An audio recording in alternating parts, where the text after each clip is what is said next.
This is Professor Amit Swamy, welcoming you from Woxsen University, Associate Dean for School of Technology.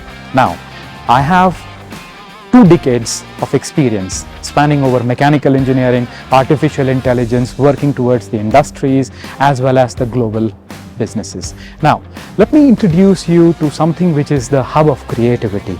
Like, I envision Woxsen University to be the ocean of creativity. Why do I say that? It's because of the lovely landscape, the lush green garden and the lovely flowers that you see around. Apart from that, if you step into the college, like, you will probably be finding out our students who are enriched with creativity, with research oriented goals, and they have focused learning that helps them to maneuver towards the future market.